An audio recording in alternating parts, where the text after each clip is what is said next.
tolong dan aku bisa sama papa ya. Kita tuh bingung ya kan Dek? Ya, mau diapain?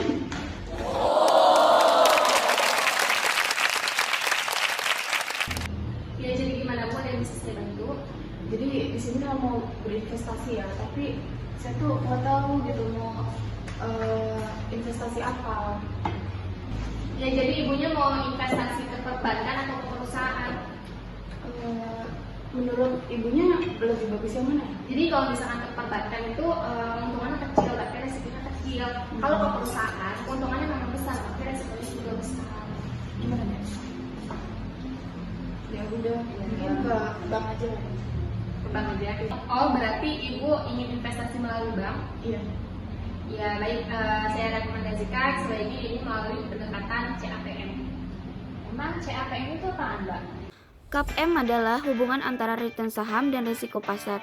Nah, jadi CAPM digunakan sebagai pengukur risiko portofolio yang tidak efisien dalam lingkup pasar modal yang dinotasikan sebagai beta. Pada umumnya ada 3 metode yang dapat digunakan untuk menghitung biaya ekuitas, yaitu bunga bebas risiko plus premi tambahan, dividen ditambah dengan capital gain yang diharapkan, dan model CAPM. Nah, di antara ketiga metode ini, model CAPM lah yang paling populer digunakan oleh investor. CAPM merupakan pusat dari ilmu ekonomi keuangan modern, dan model ini memberikan prediksi yang tepat tentang bagaimana hubungan antara risiko dan imbal hasil yang diharapkan. Dan hubungan ini mempunyai fungsi penting.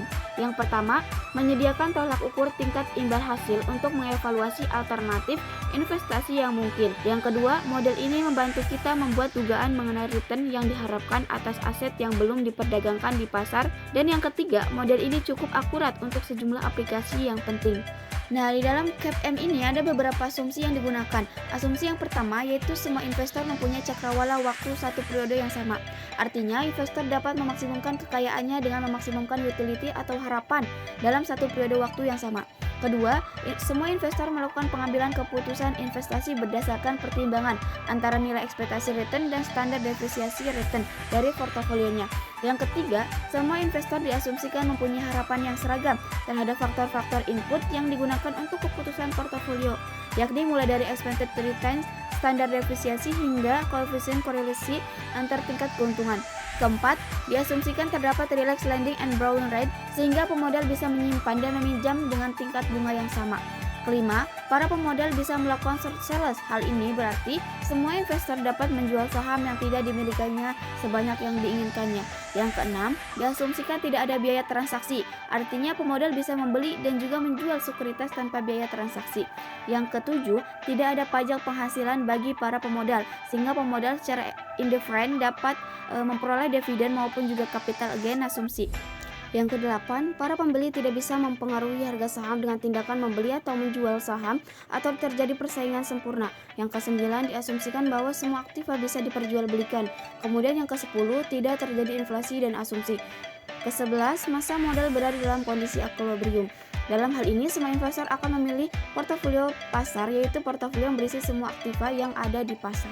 Selanjutnya kita akan membahas rumus dalam CAPM. Nah, rumus CAPM untuk return saham bisa dilihat pada persamaan rumus yang pertama. Jadi return sekuritas I diperoleh dari return bebas risiko ditambah dengan beta saham I kemudian dikalikan dengan return pasarnya dan dikurangi return bebas risiko. Untuk rumus yang kedua yaitu rumus saham expected return, saham return yang diharapkan oleh investor ini dapat diperoleh dari return bebas risiko ditambah dengan betanya, yaitu beta saham I kemudian dikalikan return yang diharapkan dari pasarnya dikurangi dengan return bebas risiko. Kemudian kita masuk pada bagian pembahasan mengenai beta. Beta merupakan alat pengukur risiko yang relevan.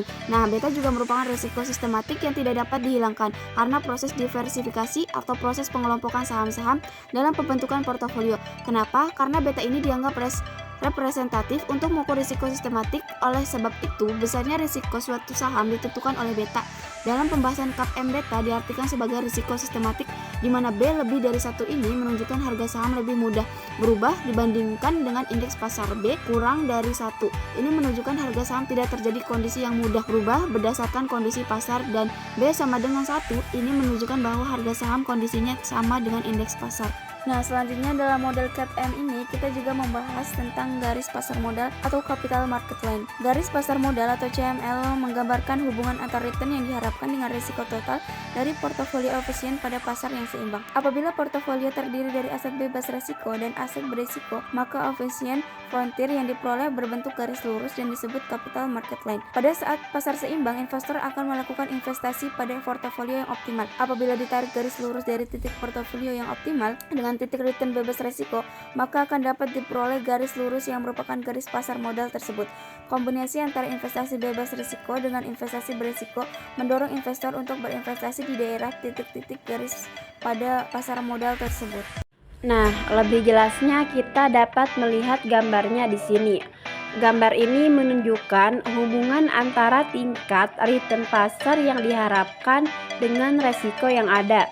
Garis CM tersebut memotong sebuah vertikal pada titik RF selisih antara tingkat return yang diharapkan dari portofolio pasar atau expected return dengan tingkat return bebas resiko yang merupakan tingkat return abnormal yang bisa diperoleh investor sebagai kompensasi atas risiko pasar yang ditanggung oleh investor.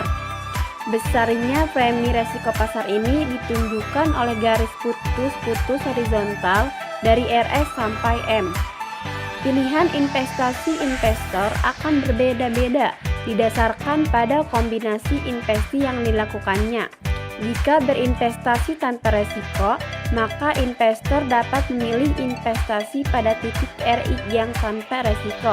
Jika ingin memperoleh keuntungan maksimal, maka investor dapat berinvestasi pada titik M yang merupakan investasi resiko yang dapat dilakukan oleh investor.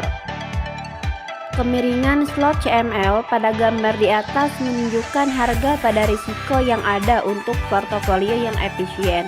Besarnya slot ini mengindikasikan tambahan return yang diisyaratkan pasar untuk setiap kenaikan 1% resiko portofolio pasar. Nah, nilai struktur CML ini untuk menghitung kemiringan atau beradikan pasar modalnya.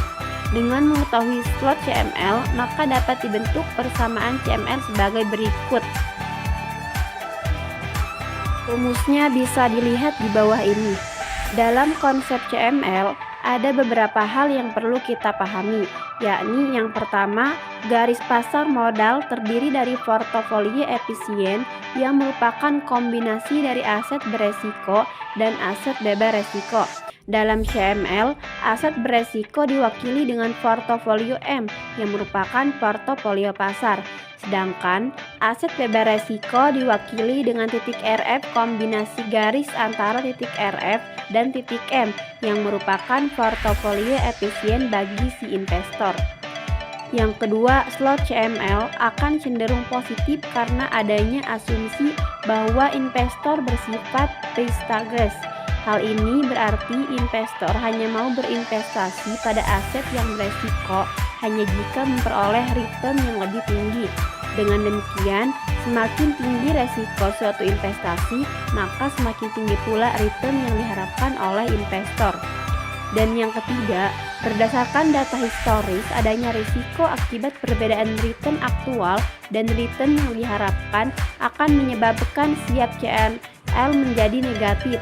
Slot negatif terjadi apabila tingkat return aktual portofolio pasar itu lebih kecil dibandingkan tingkat keuntungan bebas resiko. Selanjutnya kita masuk dalam garis pasar sekuritas atau security market line. CML mensyaratkan pasar yang equilibrium dalam perhitungan return dan resiko untuk menggambarkan hubungan expected return dan risk bagi portofolio yang tidak efisien maupun sekuritas individual yang digunakan circuit market line. CML adalah garis yang menghubungkan antara tingkat return yang diharapkan dari suatu sekuritas dengan resiko yang sistematis atau beta kontribusi masing-masing aset terhadap resiko portofolio pasar yang dipengaruhi besarnya kaupin aset terhadap portofolio pasar dalam sekuritas individu tambahan.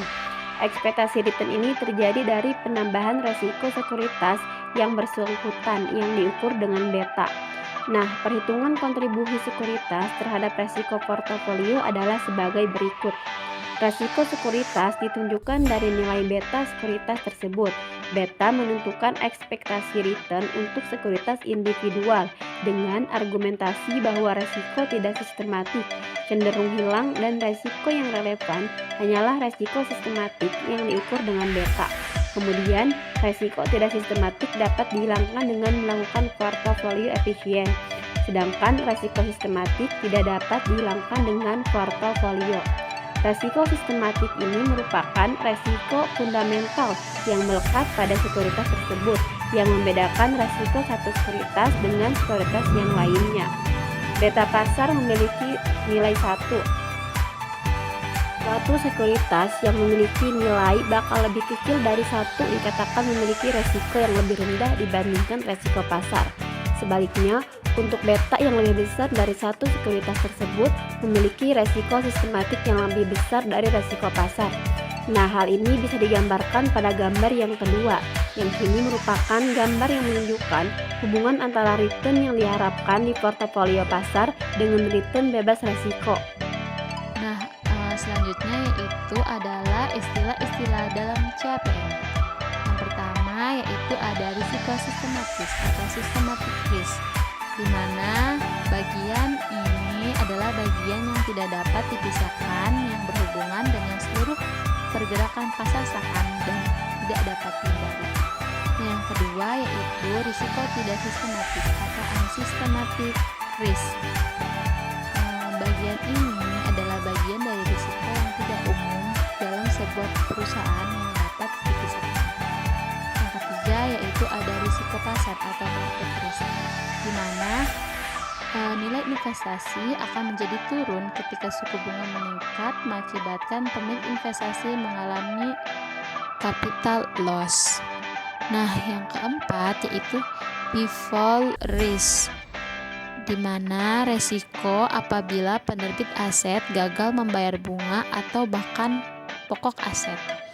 Nah, yang kelima yaitu ada risiko inflasi atau inflation risk, di mana risiko menurunnya nilai real aset karena inflasi. Nah, yang keenam atau yang terakhir yaitu risiko mata uang atau currency risk, di mana risiko ini adalah risiko menurunnya nilai aset karena penurunan nilai tukar mata uang yang dipakai oleh aset. Jadi kalau uang warisan itu gue investasiin, gue bisa tinggal rebahan, tiduran, tapi uang gue makin banyak, bertambah dan bertambah. Gue bisa jalan-jalan ke Bali sama adik gue, terus gue bisa jalan-jalan ke Paris, foto di Menara Eiffel, habis itu gue ke Jepang, ke Tokyo, habis itu gue pengen ke Korea ketemu BTS, terus abis itu gue pengen beli mobil Alphard, terus abis itu gue bisa gabung deh sama grup-grup cendol, abis itu gue juga bisa tuh belanja di Thailand kayak si Keteki gue mau ini, Keteki gue mau itu, ini itu semuanya beli Keteki gue mau ini juga Keteki. Enak juga ya.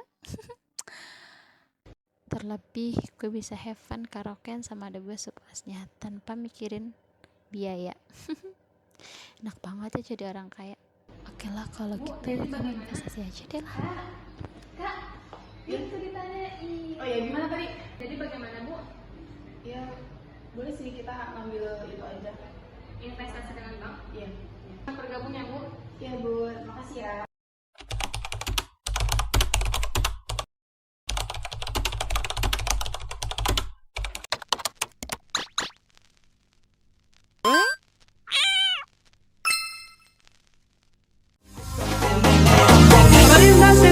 You don't wanna but it's that little land over the do you know I be the bit of it land over but it's not in land you don't wanna